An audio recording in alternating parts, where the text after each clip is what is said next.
मेरा नाम मोहम्मद आरिफ सिद्दीकी है और मैं तकरीबन 28 साल से स्टैंडर्ड चार्टर्ड बैंक में काम करता रहा हूँ। उसमें पाकिस्तान में भी मैंने काम किया और फिर उसके बाद मैंने मलेशिया में काम किया and all the way Pakistan में भी मैं CIO था स्टैंडर्ड चार्टर्ड बैंक का। यहाँ पर मैं CIO और CEO भी रहा हूँ स्कोप इंटरनेशनल का। तो मैं अभी कराची गया हुआ था और वहाँ पर खिदर और डॉक्टर खालिद साहब से बात हुई तो उन्होंने इसकी ज़रूरत महसूस की कि पाकिस्तान में जो अब नई टेक्नोलॉजी है वो इंट्रोड्यूस की जाए और बच्चों को बताया जाए कि किस तरह से वो अपना कैरियर आगे लेके जाएं। अच्छा, उसमें अब इस कोर्स के ऑब्जेक्टिव जो हैं वो ये हैं कि हम चाहते हैं कि इस 5 दिन के अंदर एक तो बेसिक आपको जो ब्लॉकचेन के हैं वो हम उसके बारे में बताएं और वो सिर्फ इस तरह ना बताएं कि मैं बोलता जाऊं और आप सुनते जाएं, बल्कि मैंने कोशिश की है कि बहुत सारे डेमोज आपको यहाँ मैं दिखाऊंगा जो इस आज के जैसे लेक्चर में जो डेमोज यूज होंगे वो डेमोज आप बाद में भी यूज कर सकेंगे और अपने खुद कंप्यूटर के ऊपर उन्हें चलाकर देख सकेंगे। तो काफी हद तक इसको मैंने प्रैक्टिकल बनाने की कोशिश की है और उसकी वजह है कि वजह यह है कि मैं चाहता हूं कि इस कोर्स के फिनिश होने के बाद आप कम से कम इस काबिल हों कि ये एक तो देख सकें कि मुझे आगे चलकर क्या करना है। क्या मैंने एक NFT का डिजाइनर बनना है, क्या मैंने आगे चलकर प्रोग्रामिंग करनी है। तो अभी आपको सिर्फ बहुत बेसिक किस्म की चीज बता के आपने अपने आप से फिर ये पूछना है कि इस 5 दिन के कोर्स के बाद जिसमें हम ब्लॉकचेन भी बताएंगे, NFT भी बताएंगे, मल्टीवर्स भी बताएंगे, इसी तरह से कुछ थोड़ा बहुत हम बताएंगे कि जो मुख्तलिफ किस्म के टूल्स अवेलेबल हैं इनको डेवलप करने के लिए। तो कोई आपको हम डेवलपर नहीं बनाने जा रहे हैं, बल्कि हम आपको सिर्फ ये बताने जा रहे हैं कि क्या 2 किस्म के सेक्शन हैं जिसमें से कोई एक आप चूज कर सकते हैं। अब अगर आप इसको देखें तो यहाँ पर आपको ब्लॉकचेन के 4 बॉक्स नजर आ रहे हैं। 2 जो हैं वो ऑरेंज कलर के हैं और 2 जो हैं वो ग्रीन कलर के हैं। और इसके बेसिक रीजन है कि ये क्यों 2 डिफरेंट कलर्स के अंदर हैं। एक वो है जो NFT से रिलेटेड है, जिसमें हम ये कह रहे हैं कि आप जो आजकल बहुत ज्यादा NFT पे काम हो रहा है दुनिया भर में और एक हाइप क्रिएट हुई है, तो उसमें क्या आप कुछ ऐसी चीजें डिजाइन करके उसको लोड कर सकते हैं और कुछ एक फ्री टाइम के अंदर या घर पर बैठ के भी जो खवातीन है वो इसमें डेवलप कर सकती हैं और उसको खुद। तो हम पूरा NFT के बारे में एक जीरो से लेके कम से कम आपको एंड तक लेके जाएंगे कि आपसे यहाँ पर एक हम क्रिएट करेंगे NFT, उसको हम फिर लॉन्च करेंगे ओपन सी के ऊपर, फिर उसको हम सेल पे लगाएंगे। तो आपको उस पूरे प्रोसेस से मैं गुजारूंगा कि आपको एक बहुत ही सिंपल सी चीज अगर आप कोई डिजाइन कर दें, अगर लोगो भी आप डिजाइन कर सकते हैं तो उसी तरह से आप आर्ट वर्क भी डिजाइन कर सकते हैं। इसी तरह से मल्टीवर्स आगे आ रहा है। आपको पता है ब्लॉकचेन, ये फेसबुक ने ऑलरेडी कहा है कि जी मल्टीवर्स के अंदर आगे चलकर बहुत अपॉर्चुनिटीज हैं। खुद Facebook is hiring around 3000 people across the world. तो उसके अंदर भी आपको डिजाइन के अंदर बहुत ज्यादा काम है। तो ये जो ग्रीन एरिया है ये बहुत ज्यादा डिजाइन एरिया है। जो ऑरेंज एरिया है वो है स्मार्ट कॉन्ट्रैक्ट एंड ब्लॉकचेन। सो ये थोड़ा सा एरिया है जिसमें कि डेवलपमेंट भी इन्वॉल्व है और मैं बाद में इस पे आऊंगा कि अगर आप आगे चलकर फर्दर अपने आप को स्किल करते हैं स्मार्ट कॉन्ट्रैक्ट और ब्लॉकचेन के ऊपर, तो उसमें आपको मैं बताऊंगा किस किस्म के कोर्स हम करा सकते हैं या किस किस्म के कोर्स आप कर सकते हैं, या हम खुद भी देखेंगे कि अगर हम कुछ कोर्स आपको करा सके इस डेवलपमेंट स्पेस के अंदर भी। अच्छा, अब मैं थोड़ा सा आपको बेसिक लेके चलता हूं और आप सब इंटरनेट यूज करते हैं। तो जब इनिशियली इंटरनेट आया तकरीबन 85-86 के अंदर, तो उस वक्त लोग उससे पहले जो हैं वो ईमेल कहाँ भेजते थे, वो खत लिखते थे।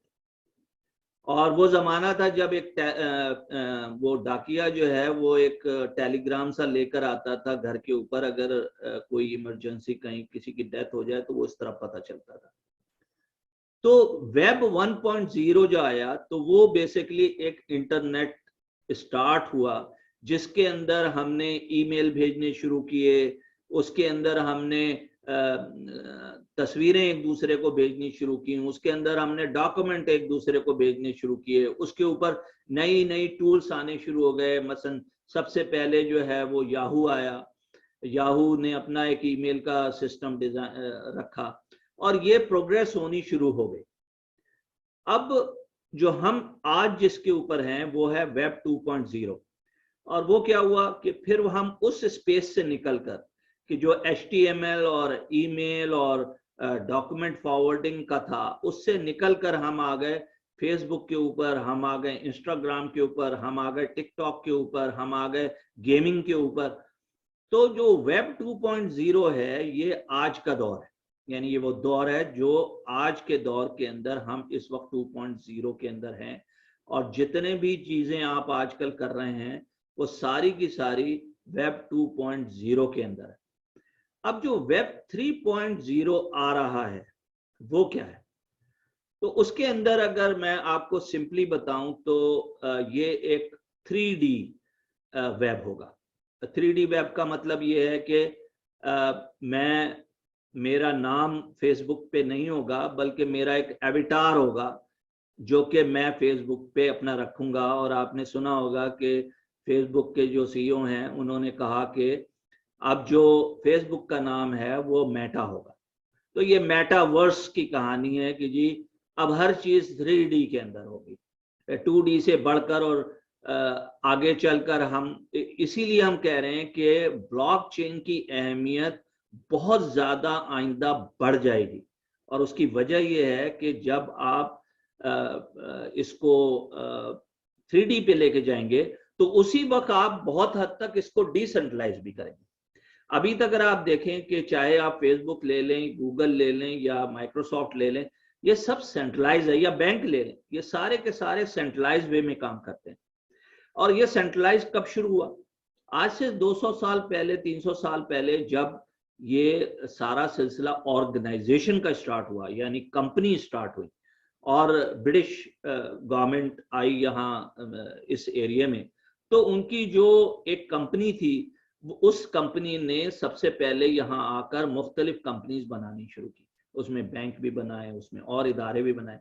तो ये ज्यादा लंबी स्टोरी नहीं है, ये सिर्फ 300-400 साल पुरानी है कि हम इस जिसे कहते हैं ऑर्गेनाइजेशन या कंपनी का कॉन्सेप्ट आ गया। उससे पहले सब बार्टर था, लोग जो है आटा देते थे और कोई आदमी जो है चप्पल बनाता था वो आपको चप्पल दे देता था, and the people are interacting with the barter way. या उस वक्त भी क्वाइन, जिसे हम गोल्ड क्वाइन या सिल्वर क्वाइन होते थे, दरहम वगैरह, तो वो मौजूद थे, उससे चीजें होती थी। अब जो वेब 3.0 आ रहा है तो ये डिसेंट्रलाइज की तरफ लेके जा रहा है। मतलब डिसेंट्रलाइज क्या है? ये जो सारी हम बात करते हैं कि क्रिप्टो करेंसी की, मैं पहले यहाँ पर क्रिप्टो करेंसी की बात करने से पहले एक डिस्क्लेमर यहाँ देना चाह रहा हूँ कि ये जो कोर्स हम करा रहे हैं, ये हम कोई आपको क्रिप्टो के बारे में कोई ट्रेडिंग या उसके बारे में खरीद फरोख्त के बारे में नहीं बता रहे। हम सिर्फ और सिर्फ आपको ब्लॉकचेन की टेक्नोलॉजी बता रहे हैं, और ये एजुकेशन पर्पस के लिए, सिर्फ और सिर्फ एजुकेशन पर्पस के लिए। तो यहाँ पर आप जितने भी डेमोज देखेंगे उसका सिर्फ मकसद जो होगा वो आपको एजुकेट करना है, ना कि आपको इस चीज में एक्सपर्ट करना। ना हम कोई आपको एडवाइस देंगे इस तरह की कि आपने ब्लॉकचेन में क्या करना है। ब्लॉकचेन हम सिर्फ क्रिप्टो अगर हम आपको कोई डेमो में बताएंगे भी, तो उसका सिर्फ और सिर्फ रीजन ये होगा कि हम आपको ब्लॉकचेन के अंदर ये बताने की कोशिश करेंगे कि ब्लॉक क्या होता है, ट्रांजैक्शन कैसे होती हैं, और फिर हम आगे चल के यूज केस करेंगे जिसमें कि क्रिप्टो नाम की कोई चीज नहीं होगी, बल्कि वो ब्लॉकचेन सप्लाई चेन के ऊपर या बैंकिंग के अंदर यूज हो रहा होगा। तो वेब 3.0 जो है वो 4-5 चीजें लेकर आएगा। एक तो ये कि जी आपके पास 3D हो जाएगा, दूसरा VR का यूज बहुत ज्यादा बढ़ जाएगा, क्योंकि जब आप 3D में चीजों को देखना शुरू करेंगे तो आप वर्चुअल रियलिटी की तरफ चले जाएंगे, और अगली जो टेक्नोलॉजी आएगी वो बहुत ज्यादा VR का यूज बढ़ जाएगा। नंबर 3, दुनिया अगले 3 सालों में क्वांटम कंप्यूटिंग पे चली जाएगी, तो आपके जो कंप्यूटर्स हैं वो बहुत ज्यादा पावरफुल हो जाएंगे, और जो जैसे आज फेसबुक जो है वो जिस तरह के कंप्यूटर आपको दे रहा है, वो आज से 3 साल बाद या 5 साल बाद वो क्वांटम कंप्यूटर के ऊपर वो सॉफ्टवेयर रन हो रहे होंगे। तो जो जब 3D या 4D चलता है, यानी ग्राफिक जब आपके चल रहे होते हैं, तो बहुत ज्यादा कंप्यूटिंग पावर्स चाहिए होती हैं। तो तीसरी चीज जो होगी आगे वेब 3.0 में, वो ये कि कंप्यूटिंग पावर क्वांटम की आ जाएगी और कंप्यूटर्स बहुत ज्यादा पावरफुल हो जाएंगे। चौथी चीज जो मैं देख रहा हूँ वो यही है कि मैंने जैसे कहा कि डिसेंट्रलाइज वर्ल्ड स्टार्ट हो जाएगा। मसलन ये कि अभी फेसबुक जो है वो सारे रूल्स खुद बनाता है, लेकिन जैसे कि सैंडबॉक्स इस वक्त मौजूद है जो डिसेंट्रलाइज है। मसलन वहां पर अगर आप मेटावर्स उन्होंने क्रिएट किया है, तो वहां पर लोग डिसाइड करते हैं कि क्या करना है। जो टर्म एंड कंडीशन है वो लोग डिसाइड करते हैं। मेरी अगर वहां पर लैंड है तो मैंने अपनी बात वहां अपनी लैंड के ऊपर जो कुछ चाहूंगा मैं कर सकता हूँ, ठीक है। तो कोई एक सेंट्रलाइज ऑर्गेनाइजेशन नहीं होगी जो कि इसको गवर्न करेगी, तो इसका कॉन्सेप्ट बहुत ज्यादा बढ़ेगा। पांचवी चीज ये कि ब्लॉकचेन का अभी तक जो यूज है वो बड़ा लिमिटेड है, और उसके रीजन है बहुत से कि एक अवेयरनेस का इशू है बहुत ज्यादा कि जी ब्लॉकचेन क्या बिटकॉइन है या बिटकॉइन क्या ब्लॉकचेन है। तो ये हम जब करेंगे तो मैं आपको बताऊंगा, जब यूज केस बताऊंगा तो उस वक्त मैं आपको ये भी बताऊंगा कि ब्लॉकचेन एक टेक्नोलॉजी, ठीक है। ये जरूर सही है कि सतोशी ने जब बिटकॉइन लॉन्च किया तो उस वक्त वो टेक्नोलॉजी सबसे पहले यूज हुई। इसका कोई ताल्लुक नहीं है कि वो टेक्नोलॉजी बगैर डिजिटल कॉइन के या एसेट के बगैर यूज नहीं हो सकती। तो ये भी इस कोर्स का एक बेनिफिट होगा कि आपको मैं क्लैरिटी दूंगा कि जो कॉइन क्या है, करेंसी क्या है, एसेट क्या है, और एक्चुअली ब्लॉकचेन क्या चीज है, ताकि जब भी किसी से आप बात करें तो आपको पता हो कि ब्लॉकचेन जो है वो क्या चीज है। अच्छा, ये जो है ब्लॉकचेन, जैसे वर्ड से ही जाहिर है कि एक ब्लॉक होता है, उस ब्लॉक के अंदर कुछ डाटा होता है, कुछ हैश डाटा होता है, और इससे एक ब्लॉक बनता है, ठीक है। एक ब्लॉक ज्यादा से ज्यादा 1 MB के तक हो सकता है जो बिटकॉइन का है, और बाकी भी जो हैं उनमें तकरीबन 4 मेगाबाइट तक का डाटा एक ब्लॉक के अंदर हो सकता है। तो जब एक ब्लॉक के अंदर ट्रांजैक्शन भर जाती हैं और उसमें जगह नहीं रहती, तो वो ब्लॉक कंप्लीट हो जाता है और उसकी जगह एक और ब्लॉक ले लेता है, और उस ब्लॉक के अंदर डेटा आना शुरू होता है।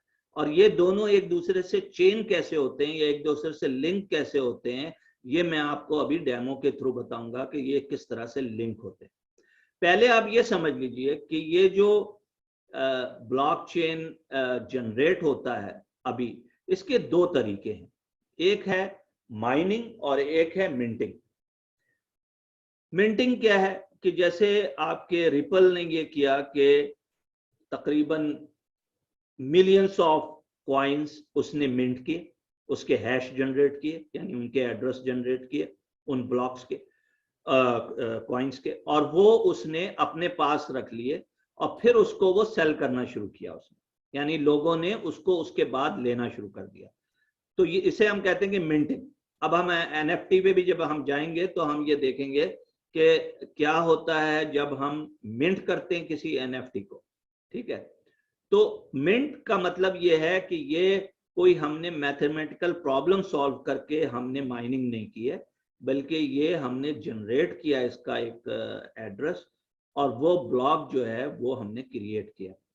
अच्छा, अब ये माइनिंग क्या होती है? माइनिंग यानी बिटकॉइन जब स्टार्ट हुआ और ब्लॉकचेन के ऊपर हुआ, तो उसमें ये हुआ कि जो प्रोग्राम है इसका, सतोशी ने जो ब्लॉकचेन का प्रोग्राम लिखा, वो ये था कि जी बहुत सारे माइनर होंगे, यानी बहुत सारे लोग होंगे दुनिया में, 1000, 2000, 5000, जिनको जो कि एक मैथमेटिकल प्रॉब्लम को सॉल्व करेंगे, और अगर वो सॉल्व कर दें तो उनका उसकी जगह पर उनको एक रिवॉर्ड मिलेगा, और वो रिवॉर्ड बिटकॉइन की सूरत में मिलेगा। तो सबसे पहले तो ये हुआ कि जब ये शुरू हुआ तो शुरू ही के अंदर चूंकि इसकी हॉल्विंग बहुत ज्यादा थी, तो ये बहुत ज्यादा तादाद में माइनर्स को दिया गया। अच्छा, अब ये हॉल्विंग क्या होती है? अब आप ये समझें कि बिटकॉइन को अगर मैं एक्सप्लेन करूं तो पूरी दुनिया में 21 मिलियन से ज्यादा बिटकॉइन नहीं हो सकते। यानी जो प्रोग्राम सेट किया गया है उस प्रोग्राम के अंदर 21 मिलियन से ज्यादा बिटकॉइन नहीं हो सकते। इस वक्त 18.9 मिलियन बिटकॉइन माइन हो चुके। तो कितने रह गए? सिर्फ आपके पास तकरीबन 1.5 से 2 मिलियन बिटकॉइन है जो कि अगले 14 इयर्स के अंदर माइन होंगे। अब ये अगले 14 इयर्स में कैसे माइन होंगे कि इस वक्त अगर एक ब्लॉक कोई यानी मैथमेटिकल प्रॉब्लम, अभी हम आएंगे कि क्या मैथमेटिकल प्रॉब्लम है जो वो सॉल्व करते हैं, यानी एक हैश डिस्कवर कर लेते हैं ब्लॉक का कोई भी एक माइनर, तो उसको इस वक्त 6.25 बिटकॉइन मिलते हैं। ठीक है। हॉल्विंग ये है कि आज से 1 साल पहले ये 12.50 मिलते थे, और अगले 3 साल के बाद ये मिलेंगे 3.25 बिटकॉइन अगर एक ब्लॉक वो डिस्कवर कर लेते हैं। ठीक है। तो जैसे जैसे ये 3 साल, 6 साल, 8 साल तक जाते जाएंगे, ये बिटकॉइन मार्केट में नहीं होंगे और नए बिटकॉइन नहीं आ सकते, क्योंकि ये सिर्फ 21 मिलियन हो सकते हैं। ठीक है।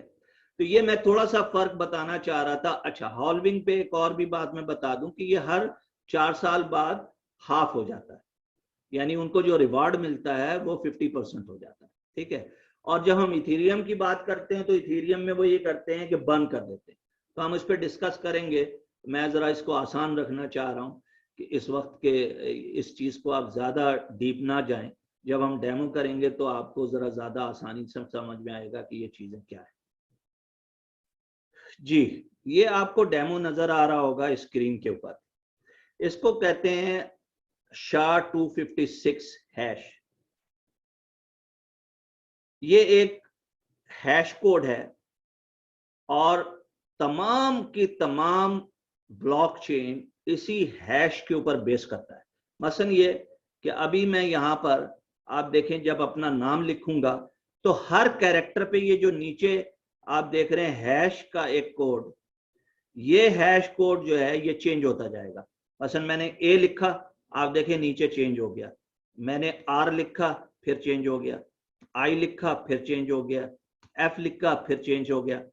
तो मैं यहां पर कोई भी डेटा डाल दूंगा, उस डेटा का एक हैश कोड यहां पर जनरेट होगा। ठीक है। इसको कहते हैं, और इसका जो स्टैंडर्ड है एल्गोरिथम का, हैश एल्गोरिथम का 256, वो एल्गोरिथम के थ्रू जो भी डेटा दिया जाए, अब वो एक डॉक्यूमेंट, तो इसमें अगर मैं एक पूरा कॉन्ट्रैक्ट डाल दूं, मैं कोई एक प्रॉपर्टी का डॉक्यूमेंट डाल दूं, वो एक ही हैश जनरेट करेगा। और वो हैश मसलन मैं कि आरिफ सिद्दीकी मैंने लिखा, और मैंने ये जब जो हैश कोड इसने जनरेट किया है, ये मैं यहां से करके दोबारा जब लिखूंगा तो एक्चुअली वो वही जनरेट करेगा जो इससे पहले किया था। तो मैं अगर एक स्पेस भी इसमें ऐड करूंगा तो वो हैश कोड चेंज हो जाएगा। तो हैशिंग क्या चीज है, और ये सारा ब्लॉकचेन को अगर आपने समझना है और आगे जब हम कर रहे होंगे, तो ये सब कुछ हैश कोड की बेसिस के ऊपर है।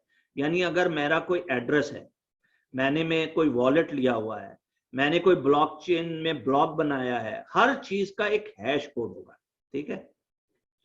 अच्छा, ब्लॉक क्या होता है? यहां पर आपको स्क्रीन पे नजर आ रहा होगा कि इसमें एक ब्लॉक का नंबर है, ये एक यूनिक नंबर हर ब्लॉक का होता है, यानी हर ब्लॉक का एक यूनिक नंबर होता है।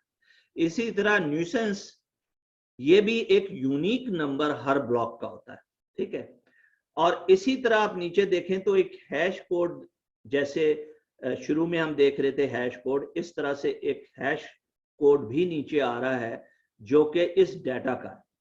अच्छा, आप देखें कि शुरू के 4 डिजिट जो हैं इस हैश कोड के, वो आपको नजर आ रहे हैं। तो जब भी कोई हैश ब्लॉक जनरेट किया जाता है, चाहे वो माइन किया जाए या मिंट किया जाए, उस सूरत के अंदर उसके फर्स्ट 4 डिजिट जो हैं वो 0 ही होते हैं, ठीक है। लेकिन जब उसके अंदर डाटा डाला जाता है तो फिर उस सूरत के अंदर वो हैश कोड देखें आप चेंज हो जाएगा। तो जब तक आपका डाटा यानी फर्स्ट टाइम जो ब्लॉक जनरेट होगा वो होगा 4 जीरोस उसके शुरू के अंदर होंगे। और डाटा क्या होगा? डाटा वो नंबर ऑफ ट्रांजैक्शंस होंगी जो एक ब्लॉक के अंदर रखी गई। तो ये बिल्कुल इसी तरह है कि आपके पास ऑरेंज के बॉक्सेस हैं और एक बॉक्स के अंदर 20 ऑरेंज, सपोज दैट 24 ऑरेंज आ सकते हैं। अब किसी बॉक्स में आपने 20 ऑरेंज रखे, किसी में 24 रखे, किसी में आपने 10 रखे, किसी में 12 रखे, लेकिन ये आपको पता है कि इस बॉक्स के अंदर 24 ऑरेंजेस से ज्यादा नहीं आएंगे। तो यही आपने करना है कि ये जो ब्लॉकचेन है, इसमें जो ब्लॉक है वो एक लिमिटेड साइज है, मसलन 1 MB की एक साइज है, उससे ज्यादा ट्रांजैक्शन उसमें नहीं आ सकती और वो बहुत ज्यादा वेट भी नहीं कर सकती। तो मसलन ये कि अगर एक ब्लॉक आधा भर गया है या एक ब्लॉक किसी ने मिंट किया है और उसके अंदर वो 6 ट्रांजैक्शन या 3 ट्रांजैक्शन डाल के वो उसको थ्रू कर सकता है जो माइनर है। अच्छा, अब ये कि ये इतना मतलब why we are saying it is so secure, it is very much, तो ये हम बाद में इसको जरा सा डिस्कस करेंगे कि प्रूफ ऑफ वर्क क्या होता है और दूसरी चीजें। तो मैं अभी आपको जरा सा बहुत सिंपल वे में लेके चलना चाहता हूँ कि ब्लॉक क्या चीज है। ब्लॉक सिंपल उसका एक नाम होता है जो कि ब्लॉक नंबर होता है, एक न्यूसेंस होता है जो कि उसका एक नंबर होता है, और डाटा जो कि उसके अंदर ट्रांजैक्शन है, और हैश कोड उसका एक समझ लें कि आइडेंटिफायर है, एक एड्रेस है जो कि हैश के अंदर उस ब्लॉक का होता है। अब आ जाएंगे ब्लॉक चेन कैसे होती है।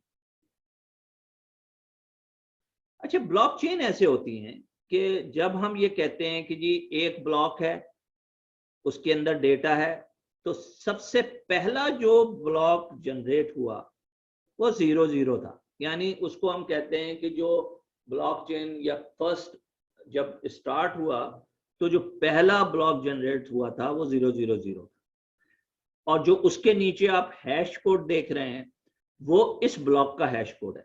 लेकिन जब आप दूसरे पे चले जाएं, यानी इस वाले पे चले जाएं जो 35230 है न्यूसेंस, और ये ब्लॉक नंबर 2 है, इसको अगर आप गौर से देखें तो इसमें क्या हो रहा है कि जो यहाँ हैश कोड पिछले वाले में तो यहां पर वो प्रीवियस के अंदर आ गया और इसका हैश कोड अलग से आ गया।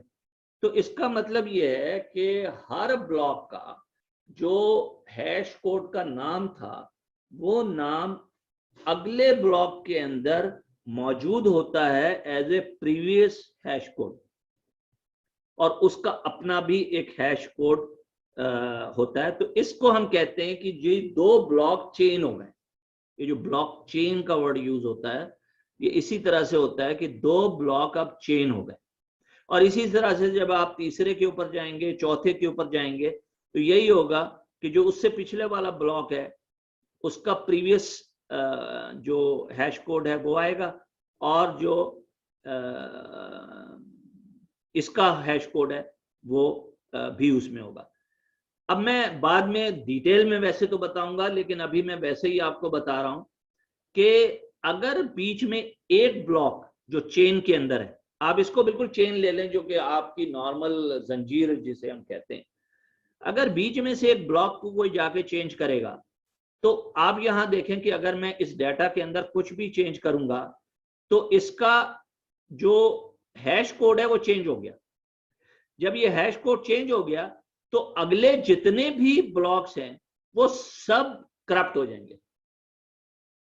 और फिर जब ये वेरिफिकेशन के लिए मुख्तलिफ बाइनर के पास जाएगा तो कहेंगे नहीं भाई, ये जो आपका डाटा है ये ठीक नहीं है, आप इसको ठीक कीजिए। तो उस माइनर को कहा जाएगा जहां ये डाटा में गड़बड़ हुई है कि आपका जो अब डाटा वेरिफिकेशन नहीं हो सकती, इसलिए कि आपके कहीं ना कहीं किसी ना किसी ने ब्लॉक चेंज किया। इसीलिए हम कहते हैं कि ये बहुत सिक्योर है। इसको हम थोड़ा डिटेल में बाद में बात करें। अब ये डिस्ट्रीब्यूटेड क्या है कि जी, ये एक पीयर ए है जो कि मुख्तलिफ ब्लॉक्स उसके पास हैं, और एक पीयर बी है जो कि मुख्तलिफ ब्लॉक्स उसके पास हैं, पीयर सी है जो मुख्तलिफ ब्लॉक्स हैं। तो ये हर एक के पास जो ब्लॉक हैं वो सेम है। अब आप गौर से देखें कि यहाँ पर ब्लॉक जो है वो 1 नंबर है, उसका न्यूसेंस नंबर 11316 है, उसका जो कोड है दोनों प्रीवियस एंड हैश कोड वो जो आप देख रहे हैं आखिर में 600 है। अब इसमें भी आप देखेंगे जो पीयर बी के अंदर है उसमें भी एग्जैक्टली द डेटा से। डिस्ट्रीब्यूटेड लेजर का मतलब क्या है? यानी हम जब कहते हैं कि जी ब्लॉकचेन एक डिस्ट्रीब्यूटेड लेजर है, और खास तौर पे जब हम बिटकॉइन से हटकर बात करते हैं सिर्फ ब्लॉकचेन की, तो हम वहां पर कई दफा डिस्ट्रीब्यूटेड लेजर का नाम लेते हैं, हम ब्लॉकचेन का नाम भी नहीं लेते। अब ये लेजर क्या है? समझें कि 2000 माइनर पूरी दुनिया में हैं, तो पूरी दुनिया में तमाम माइनर के पास जो डेटा होगा वो एक जैसा होगा। यानी पीयर ए से लेके पीयर 2001 तक जितने भी होंगे वो सबका डाटा एक जैसा होगा। और अगर कोई भी ट्रांजैक्शन किसी भी ब्लॉक के अंदर हो रही होगी, वो पहले वेरीफाई होने के लिए जाएगी माइनर्स के पास, उसके अंदर एक्स नंबर ऑफ माइनर्स उसको चेक करेंगे कि ये ट्रांजैक्शन हो सकती है या नहीं हो सकती, और अगर हो सकती है तो फिर वो 2000 माइनर्स जितने भी हैं उन सबके लेजर को अपडेट कर देगा, तब वो ट्रांजैक्शन होगी। अब आप अगर गौर से देखें कि बैंक है, तो बैंक क्या करता है? बैंक के पास सिर्फ 2 चीजें होती हैं, या किसी भी ऑर्गेनाइजेशन में जिसमें कंप्यूटर लगा हुआ होता है उसमें 2 चीजें होती हैं। एक होता है कि जी कंप्यूटर डाटा सेंटर है, उसके अंदर एक कंप्यूटर है, उसके अंदर एक डेटाबेस है, उस डेटाबेस के अंदर जितनी भी ट्रांजैक्शन बैंक के अंदर हो रही हैं या किसी और ऑर्गेनाइजेशन में हो रही हैं वो वहां पर सेव हो रही है। उसका एक बैकअप है जो कि किसी दूसरी जगह पे रखा हुआ है। तो क्या है? 1+1 है सिर्फ। अगर हैकर कोई या कोई उसको उसमें चला जाता है और कोई चेंजेस करता है, तो उसके पास ज्यादा से ज्यादा 2 जगह पर चेंजेस उस हैकर को करनी पड़ेंगी, एक उसके एक्चुअल जो डाटा सेंटर है वो, और एक जहां पर बैकअप रखा हुआ है। ठीक है। माइनर के साथ ये है, सो ब्लॉकचेन के अंदर ये है कि जो 2000 माइनर अगर हैं तो 2000 जगह पर वो लेजर लिखा जा रहा है एक ही जैसा। तो अगर मैंने एक ट्रांजैक्शन की है तो वो 2000 माइनर्स के जो कंप्यूटर्स हैं उनके ऊपर एक जैसा डाटा होगा। अच्छा जी, अब टोकन क्या होता है पीयर ए के पास? अगर आप गौर करें तो हमने कहा था कि प्रीवियस और हैश को तो हम समझ गए। अब आपने इस डाटा को देखना है कि इस डाटा में क्या होता है। उसमें जो मेजर चीजें होती हैं डाटा के अंदर वो ये कि ट्रांजैक्शन का अमाउंट क्या है, किसने ये ट्रांजैक्शन की है, किसके पास जा रही है, कौन सा एक्सचेंज यूज हो रहा है, कौन सा माइनर कर रहा है। तो अब हम यहां से इस डेमो को छोड़ के अब हम चले जाते हैं ये देखने के लिए कि रियलिटी में क्या होता है। ये है लाइव डाटा। जो इस वक्त मैं जो देख रहा हूं वो एथेरियम का लाइव डेटा देख रहा हूं जो इस वक्त हो रहा है। तो ये आप लोग भी जाकर btc.com को अपने पीसी के ऊपर डालेंगे तो यही स्क्रीन आपको नजर आएगा। ठीक है। और ये स्क्रीन आपको बिल्कुल लाइव जो ट्रांजैक्शन हो रही हैं या लाइव जिस तरह से चल रहा है वो आपको बता रहा होगा। अब इसके अंदर क्या क्या वो बता सकता है? उसमें ट्रांजैक्शन की हैश है, जो कि हमने डिस्कस किया कि हर ट्रांजैक्शन का एक हैश कोड होता है। तो अगर कोई भी आप हैश कोड यहाँ डाल देंगे तो वो उसकी ट्रांजैक्शन दिखा दे। तो जो ये हैश आपको कोड मैंने बताया, तो वो हैश कोड अगर आप एक डालेंगे तो यहाँ पर आपको उसकी पूरी डिटेल दे देगा। अगर एक ब्लॉक का हैश कोड डालेंगे तो वो ब्लॉक का पूरा डाटा आपको दिखा देगा। इसी तरीके से आपका कोई कॉइन है, वो पर्टिकुलर उसको आप यहाँ पर डालेंगे तो वो भी उसका डाटा यहाँ दिखा देगा। अब हम जाते हैं कि इससे हमने समझना क्या है, यानी ये हम क्यों दिखा रहे हैं। इसलिए नहीं दिखा रहे हैं कि आपको कोई मैं कोई मॉनिटरिंग सिस्टम दिखाना चाहता हूँ, ऐसा नहीं है। मैं आपको ये दिखाना चाह रहा हूं कि ये जो अभी तक हमने बात की है, इसको हम फिजिकली किस तरह से देखेंगे। तो मैं ये एक पूल है, अभी हमने बात की थी कि जी pool A, pool B, pool C, यानी डिस्ट्रीब्यूटेड लेजर जो है वो 2000 जो लोग हैं उनके पास वो लेजर है। तो उसमें से हम एक लेजर खोल लेते हैं, ठीक है।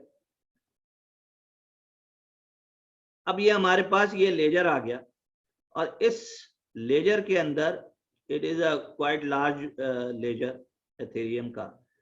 अब हमारे पास इसके अंदर ये सारी ट्रांजैक्शन दिखाई जा रही हैं, ठीक है। टोटल ये 26 मिलियन की ट्रांजैक्शन है। और इसके अंदर हम क्या देख सकते हैं, हम ये देख सकते हैं, सपोज दैट मैं ये इस एक ब्लॉक को, ये जो एक ब्लॉक है, ये ब्लॉकचेन का एक ब्लॉक है जो 4 घंटे 56 मिनट पहले ये एग्जीक्यूट हुआ है। तो ये ब्लॉक जो है, ये जब मैं हिट करूंगा तो आपको इसमें बहुत सारी ट्रांजैक्शन नजर आएंगी। क्या है, एक तो ये आपको बताएगा कि टाइम क्या है, ठीक है। दूसरा ये बताएगा कि हैश कोड क्या है। तो आप ये देख सकते हैं कि सोया नाउ नोबडी कैन स्पीक। सो इसके अंदर हैश है। हैश जो दिखाया गया ये ब्लॉकचेन का हैश है, यानी यहां मैं कर्सर को आपको दिखाऊं तो ये एक है जो कि, और पेरेंट हैश यानी इससे पहले का जो ब्लॉक था वो कौन सा था वो भी यहां दिखा रहा है। अगर आप इसके ऊपर क्लिक करेंगे तो वो प्रीवियस वाले ब्लॉक के अंदर चला जाएगा और वहां पर भी आपको दिखाएगा कि इस ब्लॉक के अंदर क्या क्या था। लेकिन हम चूंकि इस ब्लॉक को देख रहे हैं और इसमें ये देख रहे हैं कि क्या है। अब इसके अंदर 184 ट्रांजैक्शन इस एक ब्लॉक के अंदर, और इसके अंदर 298 कॉन्ट्रैक्ट्स हैं इंटरनल ट्रांजैक्शन के। और ये पूरा जो इस ब्लॉक का साइज है वो 64 के का बाइट का ये पूरा एक ब्लॉक बना है। अच्छा, इसका माइनर कौन है, यानी इसका पूल ओनर कौन है, यानी जिसके ऊपर ये ट्रांजैक्शन सबसे पहले हुई हैं। ये हम बाद में एक और डेमो के जरिए देखेंगे कि ये जो है ये है माइनिंग पूल हब। तो हमने तो दबाई माइनिंग पूल हब को था, तो ये है जो कि माइन इन 37 सेकेंड। मसलन इसकी लास्ट जो ट्रांजैक्शन हुई है इस माइनर की या इस पूल की, वो 37 सेकेंड पहले हुई है। तो ये बिल्कुल लाइव डाटा है जो आप इस वक्त देख रहे हैं। डिफिकल्टी, ये इसलिए मैं आपको डेमो के साथ ये सारी चीजें बता रहा हूं ताकि आप कभी जब ये डेमो देख रहे हो तो आपको ये बड़ा आसान लगे कि भाई ये जब हम डेमो कर रहे होंगे तो ये डिफिकल्टी का क्या मीनिंग है। डिफिकल्टी क्या है कि ये जो 2000 पूल या हजारों लोग जो कंप्यूटर्स हैं वो कंटिन्यूअसली प्रूफ ऑफ वर्क कर रहे हैं, कंटिन्यूअसली नंबर ऑफ ट्रांजैक्शन उसके ऊपर रन कर रहे हैं। तो उस नेटवर्क की डिफिकल्टी क्या है, उस पूरे जो नेटवर्क है उसको वो कितना डिफिकल्ट है। आप इसको यूं समझ लीजिए कि एक पेट्रोल पंप है, उस पेट्रोल पंप के ऊपर अगर 200 गाड़ियों की लाइन लग जाए तो आपको अंदाजा हो जाएगा कि डिफिकल्टी एरिया क्या है इस पेट्रोल पंप का। मतलब वहां एक लंबी लाइन लग जाएगी, हो सकता है कि रोड तक जो है ब्लॉक हो जाए कि 200 गाड़ियां जो है वहां आके खड़ी हो गई एकदम से, और उसने सारा एक डिफिकल्टी क्रिएट कर दी। तो ये जो ब्लॉक, चाहे वो एक्सटर्नल ब्लॉक हो यानी किसी ऑर्गेनाइजेशन का हो या ये किसी कॉइन का हो, ब्लॉकचेन काम ही इसी तरह से करता है। उसका एक नेटवर्क का डिफिकल्टी एरिया होता है कि उसमें कितना ट्रांजैक्शन एक टाइम में हो रही है, क्योंकि पूरी दुनिया ट्रांजैक्शन कर रही होती है और इसका कोई कंट्रोल नहीं है। ये बिल्कुल इसी तरह है जैसे वीजा या मास्टर कार्ड का जो डाटा सेंटर है वो तकरीबन एक टाइम में 25,000 ट्रांजैक्शन पर सेकंड कर रहा होता है, तो उसका वो डिफिकल्टी एरिया कि डिफिकल्ट एरिया है, ये मेरे पास इतना हार्डवेयर होना चाहिए, इस तरह की चीजें होनी चाहिए। अब इस पर्टिकुलर के अंदर अब आप आ जाए रिवॉर्ड। तो ये जो ब्लॉक है ये एक्चुअली इस माइनर ने, ये जो माइनर यहाँ लिखा हुआ है, इसने ही क्रिएट किया है। मतलब इसने वो मैथमेटिकल प्रॉब्लम रिजॉल्व किया है। और वो मैथमेटिकल प्रॉब्लम क्या होता है कि बिटकॉइन क्लाउड में आता है और उसके 2 पीसेज या मल्टीपल पीसेज होते हैं, और जो ग्राफिक कार्ड है उनका वो कंटिन्यूअसली वो क्लाउड के अंदर देख रहा होता है कि ये कहाँ पर मुझे इसके सारे पीसेस मिल जाएं, और जब मैं जोड़ूं तो वो अगर क्लिक हो गया तो फिर ये कॉइन मेरा हो गया, यानी ये ब्लॉक मेरा हो गया।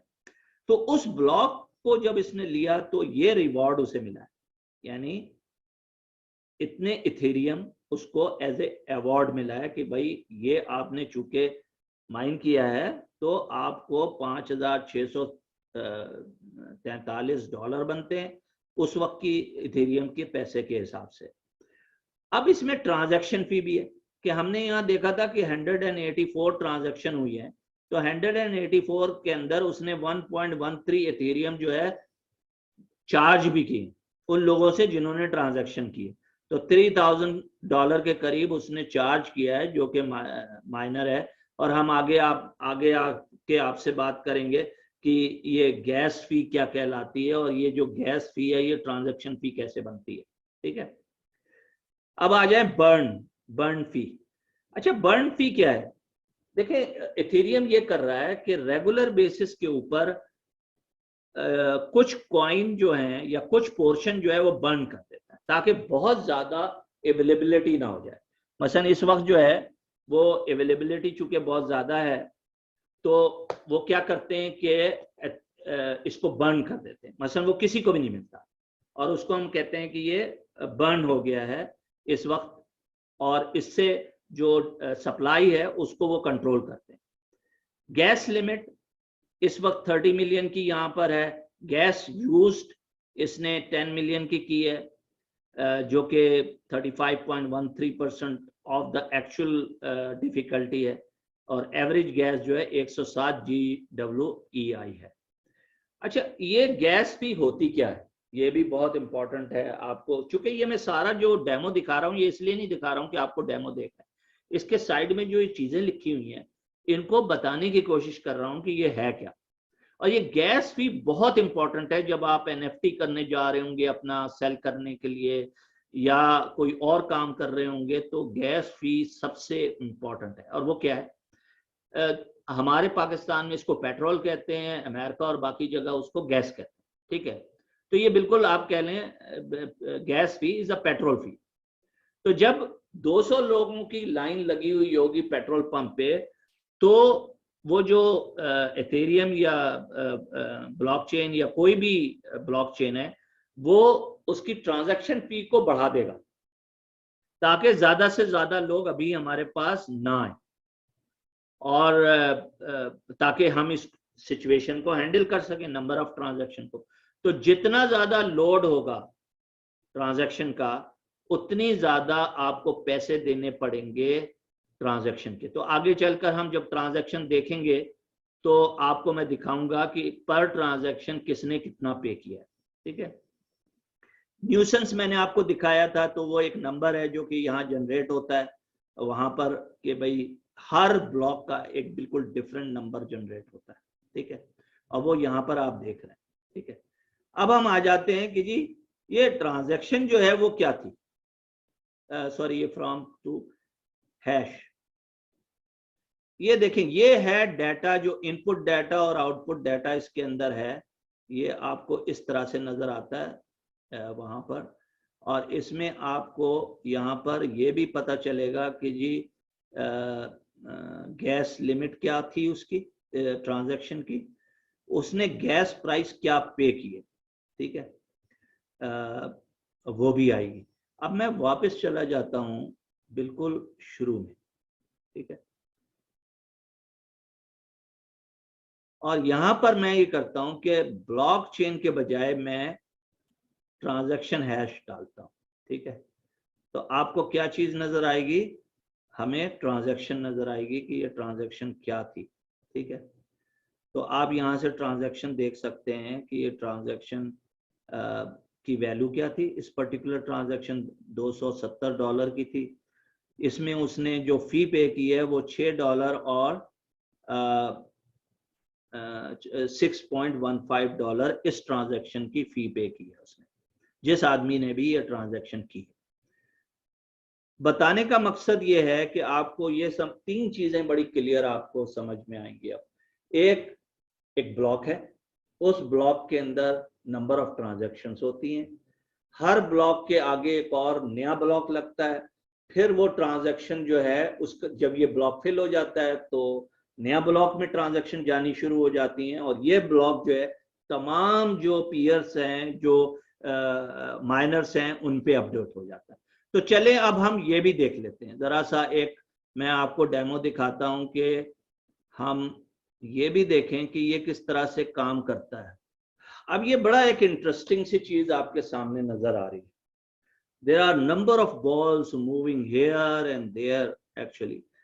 तो मैं आपको थोड़ा सा एक्सप्लेन करूं, और ये लाइव हो रहा है बाय द वे, ये इस वक्त बिल्कुल लाइव डेटा आप देख रहे हैं।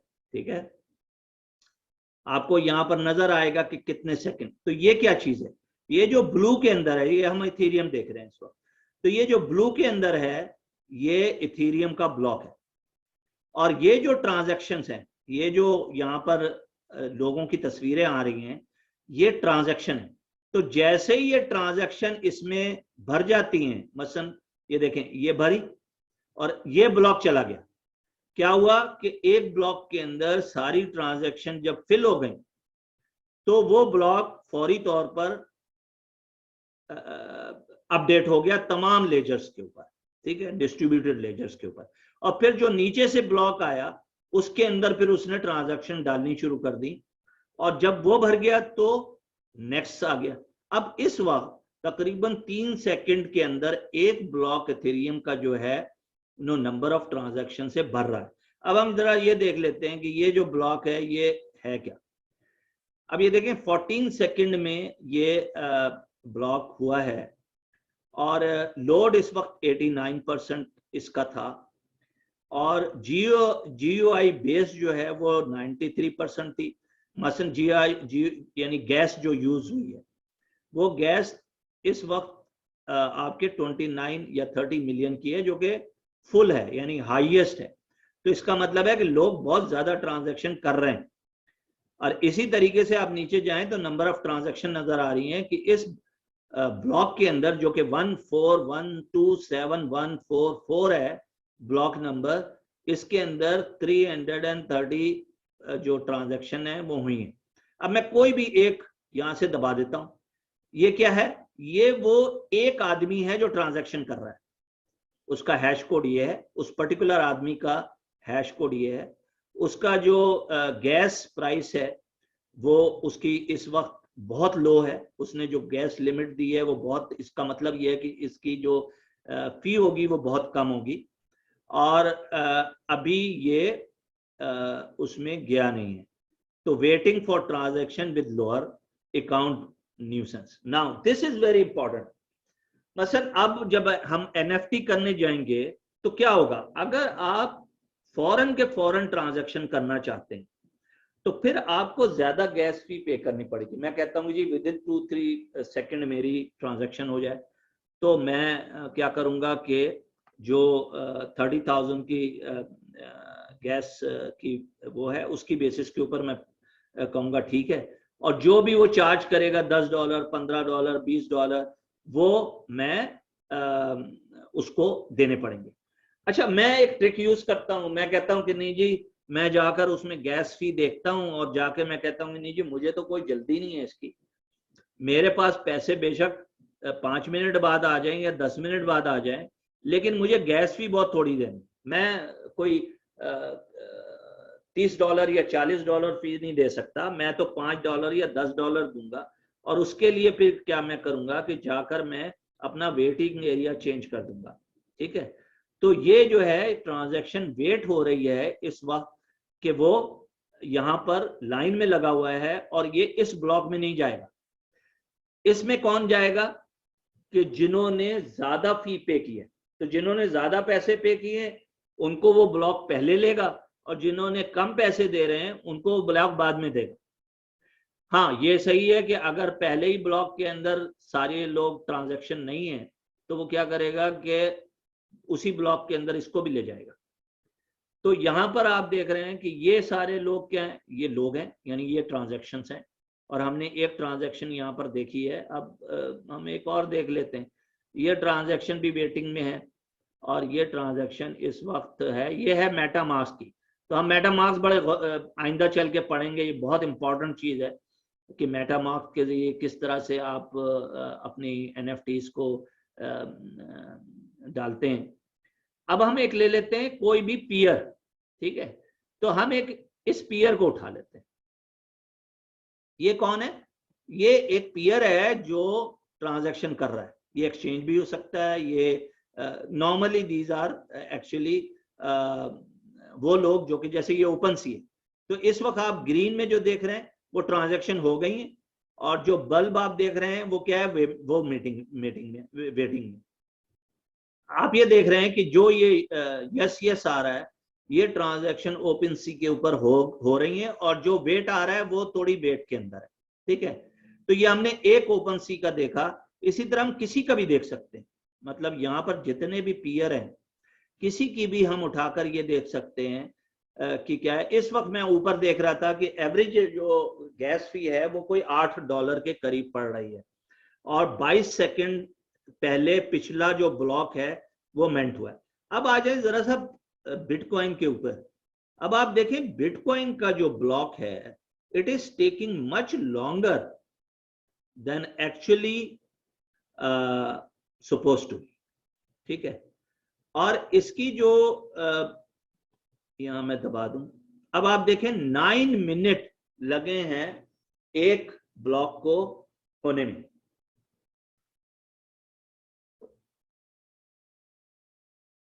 यूजुअली एक ब्लॉक बिटकॉइन के ऊपर 10 मिनट एवरेज अगर आप लेंगे तो 10 मिनट एवरेज के अंदर ये होता है, ठीक है। और ये 999 इसके बाइट हैं, तो इसका मतलब है ऑलमोस्ट ब्लॉक फुल हो गया। और फुल होने के बाद तो ये ब्लॉक का नंबर है 721498, और ये 9 मिनट पहले ही ये हुआ है। यानी यहाँ पर आप देखेंगे ये इस वक्त मौजूद है और इसमें ट्रांजैक्शन जा रही है। इसका मतलब ये है कि जो ब्लॉक है वो 10 से 12 मिनट ले रहा है एक के अंदर। अब इसकी अगर आप फी देखें तो ट्रांजैक्शन फी 0.51 है डॉलर, जो कि बहुत ही कम है, ठीक है। और क्यों कम है? क्योंकि इस वक्त नंबर ऑफ ट्रांजैक्शन बहुत थोड़ी हो रही है।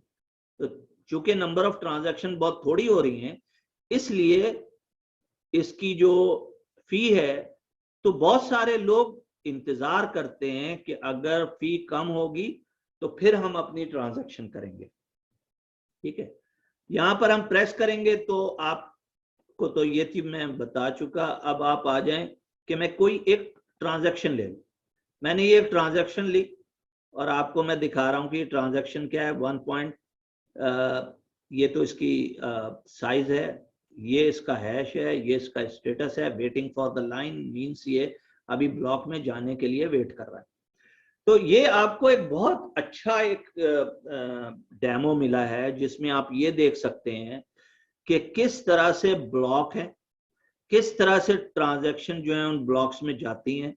वो ब्लॉक जब फुल हो जाता है तो उसकी जगह दूसरा ब्लॉक ले लेता है, और वो ब्लॉक जो है फिर ये सारे जो पीयर्स हैं ये उसके ऊपर बाकी ट्रांजैक्शन भेज रहे होते हैं, और ये एक सिलसिला चलता रहता है जो 7x24। अब आप देखें 37 सेकेंड्स अगो ये ब्लॉक बना था, और इस वक्त एक्चुअली एथेरियम के ऊपर फी बहुत ज्यादा है, 7.57 है, जबकि ब्लॉकचेन के ऊपर बहुत कम है। यूजुअली ऐसा नहीं होता, ये रिवर्स होता है।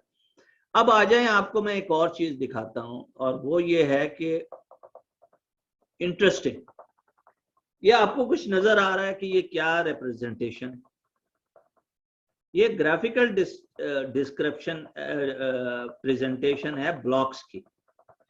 हर बॉल जो आपको नजर आ रहा है वो एक ब्लॉक है। अब आप देख रहे हैं कुछ ब्लॉक्स जो हैं वो बहुत बड़े हैं, यानी उसमें नंबर ऑफ ट्रांजैक्शन बहुत ज्यादा है। कुछ ब्लॉक जो हैं बहुत छोटे हैं और उसमें नंबर ऑफ ट्रांजैक्शन बहुत कम है।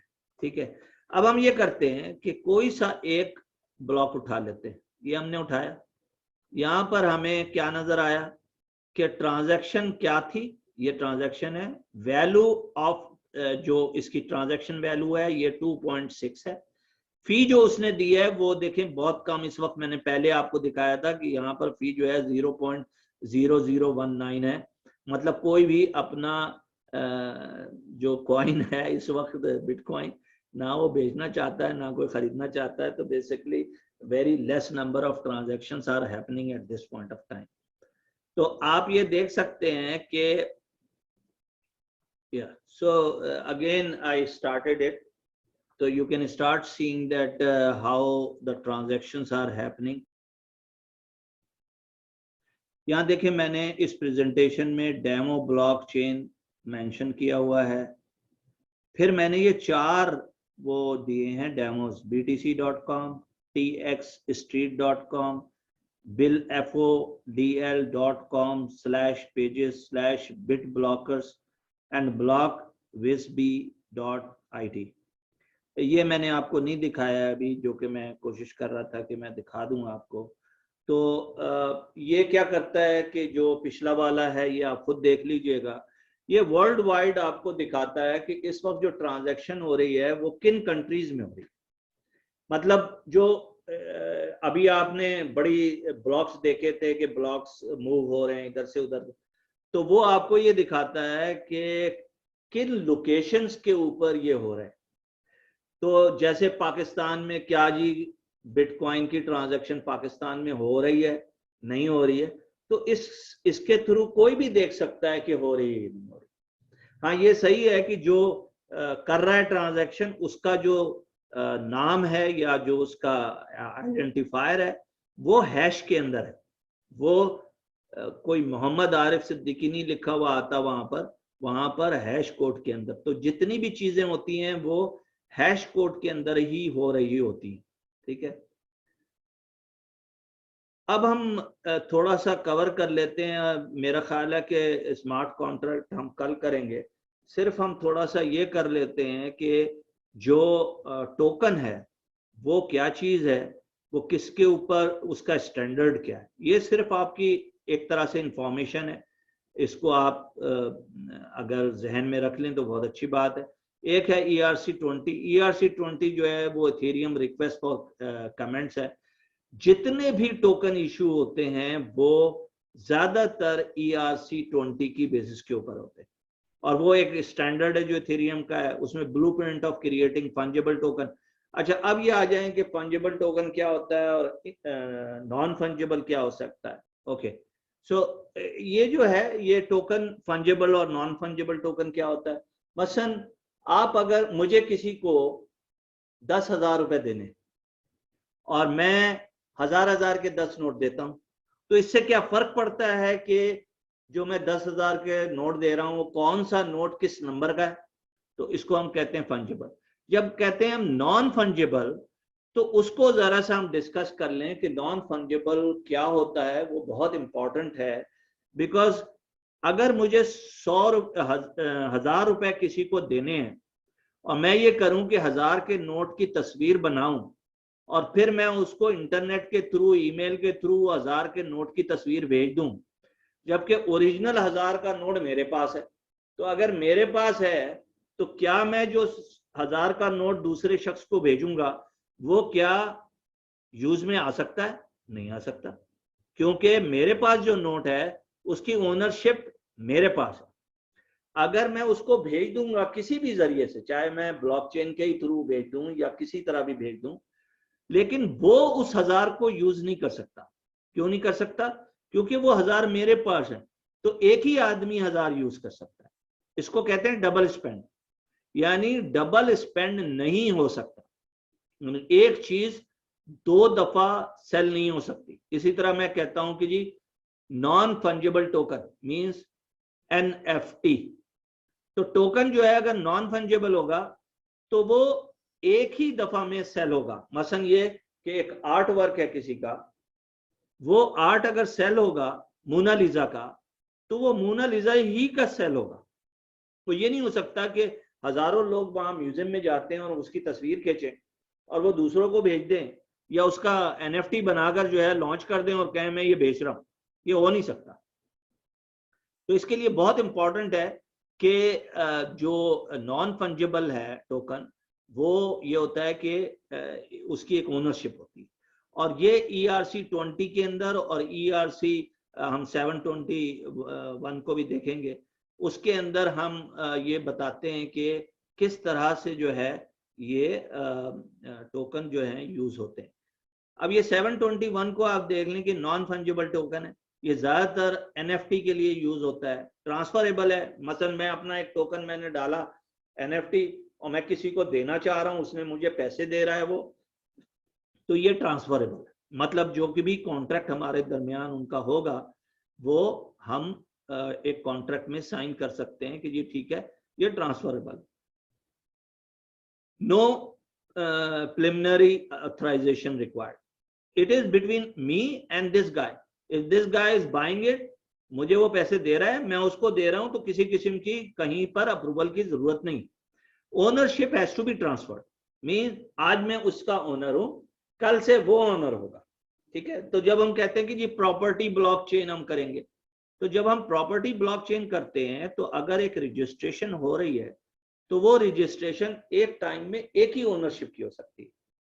अब अगर मैं ब्लॉकचेन के ऊपर उसको स्मार्ट कॉन्ट्रैक्ट के जरिए ट्रांसफर करूं, ना कि रजिस्ट्रेशन ऑफिस के जरिए करूं, तो उस सूरत में ओनरशिप जो है वो ट्रांसफर हो जाएगी। मतलब मैं ओनर उसका नहीं रहूंगा जब मैं ब्लॉकचेन के ऊपर वो टोकन उसको ट्रांसफर कर दूंगा, तो ये टोकन उसके पास चला जाएगा। ठीक है। जो ERC 1155 है वो क्या है, वो मल्टीपल हो सकता है। मसलन मैं ये कहता हूं कि मैंने एक आर्ट वर्क बनाया या मैंने एक म्यूजिक बनाई और मैं ये कहता हूं कि जी मैं इसे सेल करना चाहता हूं, लेकिन मैं 1000 लोगों को दूंगा। जो फर्स्ट 1000 आएंगे वो, अगर ये बहुत छोटी सी $50 की मैं फीस रख रहा हूं इसकी, ये 100 लोगों को सिर्फ मैं दूंगा या 1000 लोगों को दूंगा, तो 1000 लोग इसको ले सकते हैं। तो 1000 लोगों के पास वो ओनरशिप चली जाएगी और 1000 लोग फिर उसे आगे सेल कर सकते हैं। तो ये नॉर्मली जो स्मार्ट कॉन्ट्रैक्ट गेमिंग के लिए यूज होता है या बाज वक्त म्यूजिक के अंदर यूज होता है, तो वो मल्टीपल लोग उसको यूज कर सकते हैं। अच्छा, ये स्मार्ट कॉन्ट्रैक्ट हम अब कल के लिए छोड़ देते हैं और